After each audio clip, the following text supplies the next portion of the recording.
الصلاة والسلام عليك يا سيدي يا رسول الله وعلى آلك وأصحابك يا حبيب الله. السلام علیکم ورحمۃ اللہ وبرکاتہ.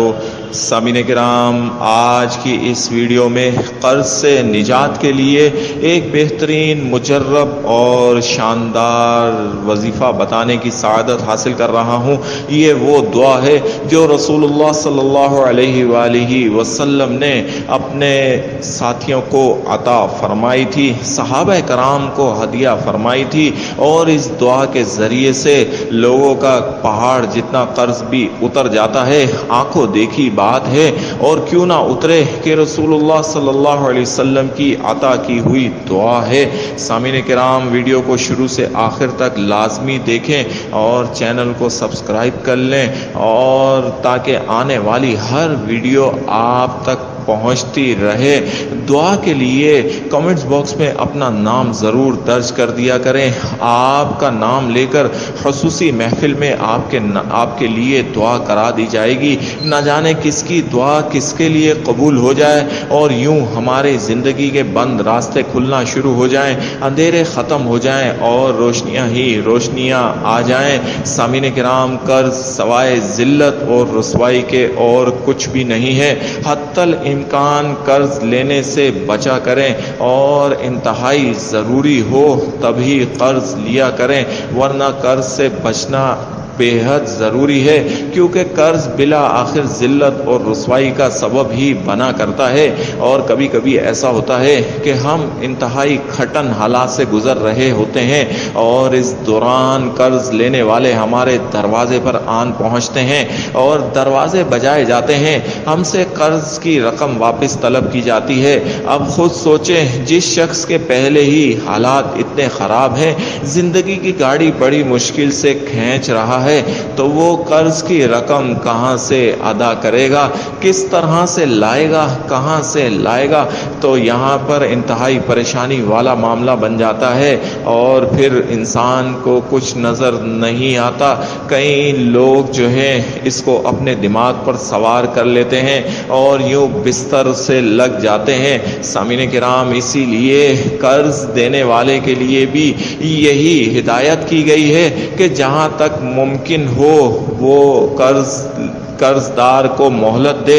اللہ کریم اس پر اپنی رحمت نازل فرمائے گا، اور اگر ہو سکے تو چھوڑ دے، معاف کر دے، تاکہ اللہ کریم کے خزانوں سے اس کو بے انتہا دولت سے نواز دیا جائے. لیکن فی زمانہ نفسا نفسی کا دور ہے، بھائی بھائی کا نہیں اور بہن بہن کی نہیں ہے. ہر کوئی دولت کا پجاری بنا بیٹھا ہے. ہمارے اس معاشرے میں قرض چھوڑنا تو دور کی بات، بلکہ اگر کسی کے حالات ذرا سے خراب ہوتے ہیں تو فوراً قرض دینے والے کو یہ پریشانی لاحق ہو جاتی ہے کہ کہیں یہ میری رقم نہ کھا جائے، کہیں ایسا نہ ہو کہ میری دیے ہوئے پیسے ڈوب جائیں اور یہ بندہ فرار نہ ہو جائے، اور پھر میں اپنی رقم سے ہاتھ نہ دھو بیٹھوں. یہ ایک لمحہ فکریہ ہے. ہمارے اس معاشرے میں قرض دار کی زندگی کچھ بھی نہیں ہے. ذلت اور رسوائی بھری زندگی گزارنے پر مجبور کر دیا جاتا ہے.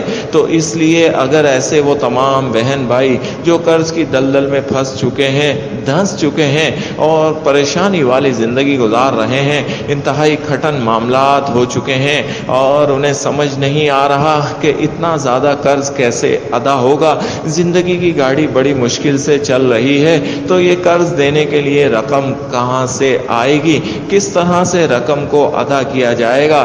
تو سامعین کرام، آج ان کے لیے رسول اللہ صلی اللہ علیہ وسلم کی یہ دعا جو آپ صلی اللہ علیہ وسلم نے عطا فرمائی تھی، یہ بتانے کی سعادت حاصل کر رہا ہوں. یہ وہ نبوی دعا ہے کہ جس کو مستقل اور معمول سے پڑھنے سے کرم فرمائے گا، غیبی خزانوں سے مدد ہوگی، راستے بنیں گے اور قرض سے نجات مل جائے گی، اور یوں آپ کی زندگی سہل اور آسان ہو جائے گی. پریشانیوں کے بادل چھٹ جائیں گے. آپ یقین کے ساتھ آپ نے یہ دعا پڑھنی ہے، اور یہ سمجھ کر پڑھنی ہے کہ رسول اللہ صلی اللہ علیہ وسلم کی عطا کی ہوئی یہ دعا، اس سے کبھی مجھے رب مایوس نہیں کرے گا۔ جب میں اس دعا کے ذریعے سے اللہ کی مدد مانگوں گا تو ایسا ہو نہیں سکتا کہ میرا رب میری دعا کو قبول نہ فرمائے اور میری حاجت کو، میرے قرض سے مجھے نجات نہ عطا فرمائے، ایسا نہیں ہو سکتا۔ تو کمر باندھ لیں، سب سے پہلے نماز کی پابندی کریں، استغفار کو لازم کر لیں کہ یہ دونوں چیزیں اللہ کی محبوب ترین چیزوں میں سے ہے۔ اس کے بعد ہر نماز کے بعد یہ دعا 7 بار درود شریف پڑھیں اور اس کے بعد یہ دعا اللہم اکفنی بحلالک عن حرامک واغننی بفضلک عمن سواک، اللہم اکفنی بحلالک عن حرامک واغننی بفضلک عمن سواک، اللہم اکفنی بحلالک عن حرامک واغننی بفضلک عمن سواک۔ پھر 7 بار درود شریف پڑھ کر اللہ رب العالمین کی بارگاہ میں اپنے ہاتھوں کو بلند کر لیجئے، گڑ گڑا کر دعا کیجئے اور رسول اللہ صلی اللہ علیہ وسلم کا واسطہ دے دے کر اللہ سے مدد مانگیں۔